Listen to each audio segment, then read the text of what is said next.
Pour la CFTC, c'est vrai que je viens depuis 11 ans maintenant, à Inciosseta, aux entretiens d'Inciosseta. Et c'est un lieu où on peut échanger et tout se dire, tout dire, sans qu'il y ait pour autant de parti pris et sans pour autant qu'on puisse être jugé. Voilà, chacun peut porter la parole et amener sa pensée, voir ce qu'il pense de l'évolution du logement.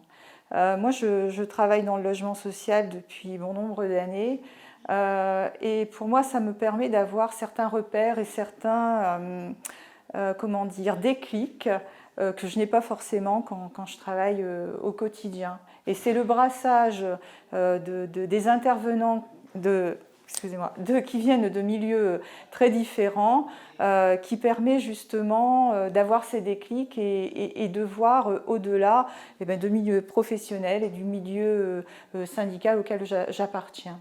Par rapport à l'intervention cet après-midi, en début d'après-midi de Madame Ministre, je reste un peu sur ma faim, vraiment sur ma faim, et j'attendais, alors au regard peut-être aussi de ce qui s'est passé les années précédentes, des autres années, mais je m'attendais, et qui plus est par rapport à cette année 2020 qui est très particulière, par rapport au Covid, justement, des annonces un peu plus parlantes concernant le logement social, en l'occurrence.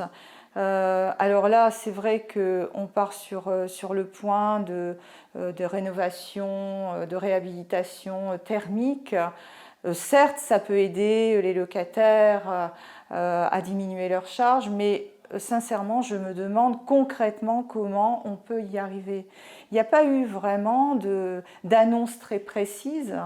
On n'est pas revenu sur le RLS, on n'est pas revenu sur, notamment si on parle des expulsions, où il y a eu un moratoire mais qui va se terminer, est-ce qu'il n'y a pas lieu de prolonger? Je m'attendais, alors certes, la ministre ne va pas voler la première au ministre qui va annoncer ça prochainement, je peux le comprendre, mais je pensais qu'on allait avoir des choses un peu plus précises qui allaient être dévoilées et qui sont attendues par le Français en général, qui plus est dans le monde du logement et du logement social dans lequel je travaille.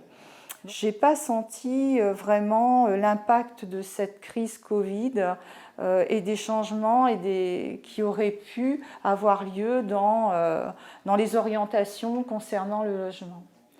Donc je vous le répète, je reste sur ma faim. J'espère que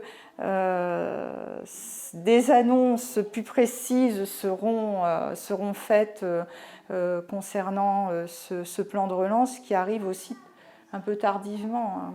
On a été déconfinés, entre guillemets, à partir du 11 mai, mais là c'est un peu tard. Ces annonces qui semblent très pauvres, voilà, en ce qui peut être annoncé.